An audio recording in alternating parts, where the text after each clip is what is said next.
Hello everyone, मेरा नाम दिलप्रीत कौर है और मैं बयानी ग्रुप ऑफ कॉलेजेस में असिस्टेंट प्रोफेसर हूँ। हम मटेरियल कॉस्ट कर रहे थे, उसी को कंटिन्यू करते हुए आज हम मटेरियल कॉस्ट से रिलेटेड ही कुछ टॉपिक्स पढ़ेंगे, जिसमें पहला टॉपिक है कॉस्टिंग ऑफ परचेज मटेरियल। जो भी हम मटेरियल परचेज कर रहे हैं उसकी कॉस्टिंग में कौन कौन से खर्चे अपन इंक्लूड करते हैं।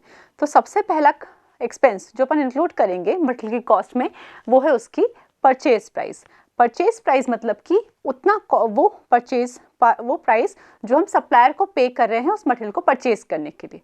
सेकंड जो एक्सपेंस इंक्लूड होता है मटेरियल की कॉस्ट में वो है ट्रांसपोर्टेशन कॉस्ट मतलब कि वो कॉस्ट जो हम मटेरियल को मार्केट से अपनी फैक्ट्री तक लाने के लिए ट्रांसपोर्टेशन का हम जो एक्सपेंसेस पे करते हैं, जैसे कि फॉर एग्जांपल हम जो फ्राइट का खर्चा पे कर रहे हैं, लोडिंग के चार्जेस जो पे कर रहे हैं और अनलोडिंग के चार्जेस जो हम पे कर रहे हैं, ये तीनों ही चार्जेस मिलके ट्रांसपोर्टेशन कॉस्ट बनाते हैं किसी भी मटेरियल की। थर्ड एक्सपेंस जो मटेरियल की कॉस्ट में इंक्लूड होता है वो है इंश्योरेंस का।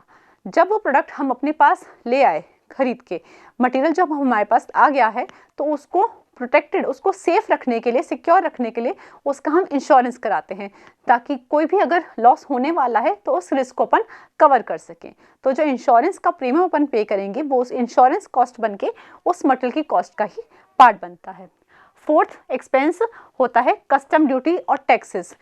अगर उस प्रोडक्ट के ऊपर कुछ हमने टैक्सेस पे किए हैं, जैसे कि फॉर एग्जांपल जीएसटी पे किया, वेट पे किया या फिर कोई इंपोर्ट ड्यूटी अपन ने पे करी, तो ये तीनों ही चार्जेस जो होते हैं या ऐसे रिलेटेड और भी कोई टैक्सेस अपन पे कर रहे हैं उस प्रोडक्ट के ऊपर, तो वो टैक्सेस जो हैं कस्टम ड्यूटी और टैक्सेस के रूप में मटेरियल की कॉस्ट का पार्ट बनते हैं। फिफ्थ एक्सपेंस जो कि मटेरियल कॉस्ट का ही पार्ट बनता है वो है स्टोरेज कॉस्ट। उस गुड्स को, मटेरियल्स को जो अपन परचेज करके लेकर आए हैं तो हम उसको वेयर हाउस में स्टोर करेंगे ताकि वहाँ से अपन यूज़ कर सके उस मटेरियल को जब भी रिक्वायरमेंट हो।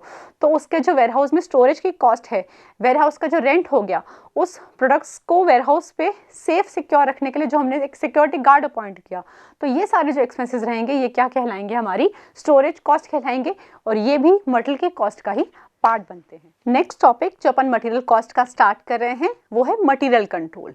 मटेरियल कंट्रोल से हम क्या समझते हैं? मटेरियल कंट्रोल एक सिस्टमैटिक प्रोसेस है। सिस्टमैटिक प्रोसेस मतलब कि तरीके से स्टेप बाय स्टेप काम होता है। इसमें क्या करते हैं हम मटेरियल कंट्रोल में? हम प्लानिंग करेंगे परचेजिंग की कि हमें कौन सा मटेरियल परचेज करना है, कितना मटेरियल परचेज करना है। प्लानिंग होगी परचेजिंग की, स्टोरिंग की, उस मटेरियल को जो हमने परचेज किया उन्हें हम कहाँ स्टोर करेंगे, और उसके बाद प्लानिंग होगी उसको एफिशिएंटली यूज़ करने की। जो मटेरियल हम परचेज करके लाए हैं उसको हम मैक्सिमम एफिशिएंसी के साथ यूटिलाइज करें। मैक्सिमम एफिशिएंसी के साथ यूज़ करना या यूटिलाइज करना का क्या मतलब है कि हमारी कॉस्ट जो है वो मिनिमाइज होनी चाहिए, खर्चा कम से कम होना चाहिए और हमारी वेस्टेज भी रिड्यूस होनी चाहिए। कम से कम वेस्टेज के साथ, कम से कम कॉस्ट के साथ हम उस मटेरियल को यूज़ करेंगे। उसी मटेरियल कॉस्ट को मिनिमाइज करने और वेस्टेज को रिड्यूस करने के ऑब्जेक्टिव के साथ ही उसको परचेज करेंगे, स्टोर करेंगे और यूज़ करेंगे पूरी प्लानिंग के साथ। उसे हम कहते हैं मटेरियल कंट्रोल। मटेरियल कंट्रोल क्यों करना चाहिए, क्या बेनिफिट है उसका?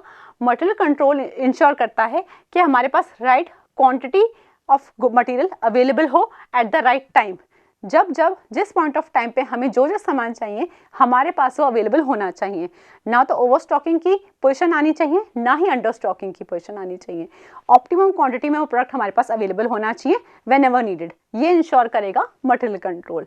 इसका एक और बेनिफिट है मटेरियल कंट्रोल का कि ये हमें अनइंटरप्टेड प्रोडक्शन अवेल कराता है। अनइंटरप्टेड प्रोडक्शन का मतलब है कि हमारा प्रोडक्शन जो है रॉ मटेरियल को फिनिश गुड में कन्वर्ट करने का काम वो रुकेगा नहीं, बिल्कुल इंटरप्ट नहीं होगा, क्योंकि जब हमें जो सामान की रिक्वायरमेंट होगी उस टाइम पे वो सामान राइट क्वांटिटी में हमारे पास अवेलेबल करवाएगा मटेरियल कंट्रोल। मटेरियल कंट्रोल का मीनिंग जानने के बाद अब हम उसके ऑब्जेक्टिव्स को समझते हैं। मटेरियल कंट्रोल करने का पहला ऑब्जेक्टिव हमारा रहता है to ensure continuous supply of material. ये इंश्योर करना कि रॉ मटेरियल हमारे पास कंटिन्यूसली अवेलेबल है, कहीं पे भी उसकी सप्लाई में कोई भी ब्लॉकेज नहीं आ रही। जब हमें किसी भी प्रोडक्ट की रिक्वायरमेंट हो रही है वो प्रोडक्ट हमारे पास अवेलेबल है। सेकेंड ऑब्जेक्टिव रहता है minimise wastage and loss. Control, material control करने का पहला ऑब्जेक्टिव यही है हमारा, सबसे मोस्ट इंपॉर्टेंट ऑब्जेक्टिव यही है हमारा कि हम उसकी कॉस्ट को कंट्रोल करें, उसकी कॉस्ट को रिड्यूस करें। किस तरीके से करेंगे कॉस्ट को रिड्यूस? उनके वेस्टेजेस को और उसके लॉसेस को मिनिमाइज करके। हमारी कोशिश यही रहेगी कि हम ज़्यादा से ज़्यादा एफिशिएंटली काम करें, ताकि हमारे जो मटेरियल की वेस्टेज हो रही है या मटेरियल के जहाँ जहाँ पे हमारे लॉसेस हो रहे हैं उसको हम मिनिमाइज कर सकें। एज अ रिजल्ट हमारा कॉस्ट भी ऑटोमेटिकली रिड्यूस होगा। थर्ड ऑब्जेक्टिव जो रहता है मटेरियल कंट्रोल का, वो है optimum inventory level. Optimum inventory level का क्या मतलब है? ऑप्टिमम इन्वेंट्री लेवल मतलब कि एक ऐसा इन्वेंट्री लेवल जो कि ना तो ज़्यादा है ना कम है, बिल्कुल ऑप्टिमम है। बेस्ट जो हम ऑप्टिमम लेवल हम अचीव कर सकते हैं उसको हम अचीव करने की कोशिश करेंगे। उससे क्या होगा, अगर हम ऑप्टिमम इन्वेंट्री लेवल को मेंटेन करेंगे तो हमारी जो होल्डिंग कॉस्ट है, होल्डिंग कॉस्ट मतलब कि उस इन्वेंट्री को, उस मटेरियल को अपने पास होल्ड रखने की, उसको अपने पास मेंटेन रखने की जो कॉस्ट हो रही है वो हम रिड्यूस कर पाएंगे। क्योंकि अगर हम ज़्यादा इन्वेंट्री होल्ड करेंगे अपने पास तो उसके लिए हमें ज़्यादा स्पेस रिक्वायर्ड होगी, जिसके लिए रेंट भी ज़्यादा देना पड़ेगा, उसका इंश्योरेंस की कॉस्ट भी बढ़ जाएगी, सिक्योरिटी कॉस्ट भी बढ़ जाएगी। यही अगर हम ऑप्टिमम इन्वेंट्री मेंटेन करेंगे तो हमारी ये सारी होल्डिंग कॉस्ट जो है वो रिड्यूस हो जाएंगी।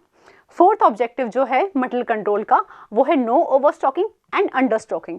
ओवरस्टॉकिंग का मतलब है कि हम अपनी रिक्वायरमेंट से ज़्यादा मटेरियल परचेज करके अपने पास स्टोर करके रखा हुआ है हमने, और अंडरस्टॉकिंग का मतलब है कि जितनी हमारी रिक्वायरमेंट है उससे कम हम मटेरियल स्टॉक कर रहे हैं। दोनों ही पोजीशन जो है, ओवरस्टॉकिंग और अंडरस्टॉकिंग, कंपनी के लिए गलत हैं। क्यों?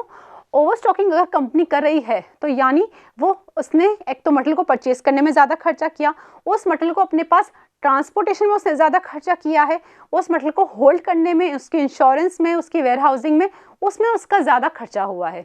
ठीक है, जितना वो अफोर्ड कर सकती है, जितना उसको रिक्वायरमेंट है उससे ज़्यादा खर्चा वो कर रही है। और अंडर स्टॉकिंग का क्या मतलब होगा, क्या इफेक्ट पड़ेगा कंपनी के ऊपर कि कंपनी को जब जब मटेरियल की रिक्वायरमेंट है वो मटेरियल उसके पास अवेलेबल ही नहीं होगा। अपनी रिक्वायरमेंट से कम मटेरियल अंडर स्टॉकिंग करी हुई है कंपनी ने, तो अगर कंपनी को किसी मटेरियल की रिक्वायरमेंट है और वो चीज़ उसके पास अवेलेबल नहीं है स्टोर में, तो उससे क्या होगा, उसका प्रोडक्शन जो है वो हैम्पर होगा, कस्टमर्स लूज होंगे और एक मार्केट में इमेज भी डाउन होएगी। तो ओवर स्टॉकिंग और अंडर स्टॉकिंग दोनों ही सिचुएशंस कंपनी के लिए नेगेटिव हैं। तो अगर हम मटेरियल कंट्रोल करते हैं तो ओवर स्टॉकिंग और अंडर स्टॉकिंग की पोजीशन से हम बच जाएंगे। लास्ट ऑब्जेक्टिव जो है मटेरियल कंट्रोल का, वो है quality standards in procurement and usage. Company जब मटेरियल कंट्रोल करती है तो अपनी प्रोक्योरमेंट का मतलब है मटेरियल को अपने पास लाना। मटेरियल प्रोक्योरमेंट की जो प्रोसेस है उसमें भी वो क्वालिटी स्टैंडर्ड्स मेंटेन करेगी कि मुझे कौन सी क्वालिटी का मटेरियल यूज़ करना है, कितनी क्वांटिटी मुझे परचेज करनी है। प्रोक्योरमेंट में भी स्टैंडर्ड्स रखेगी। साथ में उसकी जो यूसेज है, यूसेज मतलब किस तरीके से मैं उन मटेरियल्स को यूज़ कर रही हूँ, उस यूसेज में भी वो अपने क्वालिटी स्टैंडर्ड्स को मेंटेन करेगी, अगर कंपनी अच्छे से क्वालिटी कंट्रोल करी तो ये क्वालिटी स्टैंडर्ड्स क्या करेंगे, आज का आगे जो फिनिश प्रोडक्ट बनेगा उसमें भी वो क्वालिटी रिफ्लेक्ट होगी जो कंपनी के लिए बेनिफिशियल रहेगी।